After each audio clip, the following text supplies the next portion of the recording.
দিচ্ছি তেল কই, সোমবারে দিয়ে দিলাম একটা তেজপাতা আর দিলাম কালো জিরা। সোমবারটা আমার এখন হয়ে গেছে।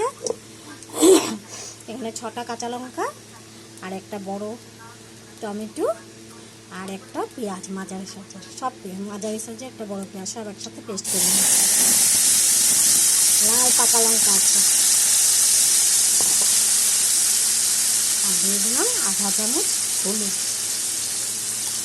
আর এখানে আছে 1 চামচ জিরার গুঁড়া, একটু হলুদের গুঁড়া আর একটুখানি কাশ্মীরি লঙ্কা গুঁড়া, আর দিয়ে দিব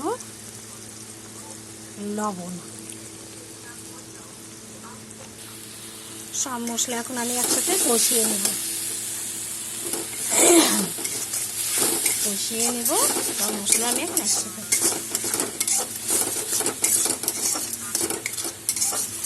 এখানে আছে মিক্সি ধোয়ার জলটা আমি দিয়ে দিলাম এখানে।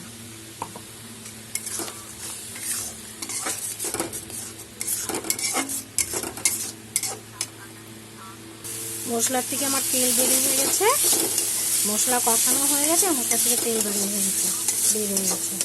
এখন আমি দিয়ে দিলাম জল পরিমাণ মতো। জলটা ফুটে উঠলে আমি মাছগুলো, ভেজে রাখা মাছগুলো, কই মাছগুলো এখন দিয়ে দেবো। আজকে বানাচ্ছি আমি তেল কই, ঝোলটা ফুটে আসুক তারপর দেখাচ্ছি। ঝোল আমার ফুটে গেছে, আমি এখন ভেজে রাখা কই মাছগুলো দিয়ে দেবো। এখানে 6 পিস কই মাছ আছে, 6 পিস কই মাছ ভেজে রেখেছিলাম আগের থেকে। দিয়ে দিলাম কই মাছ।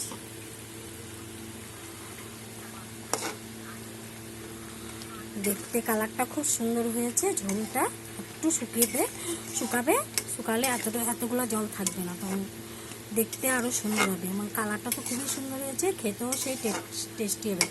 গরম ভাতের সাথে খেতে খুব ভালো লাগবে। আর টেস্টের জন্য অল্প একটু চিনি দিয়ে দিলাম।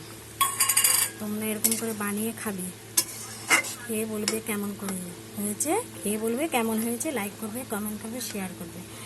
Thank you.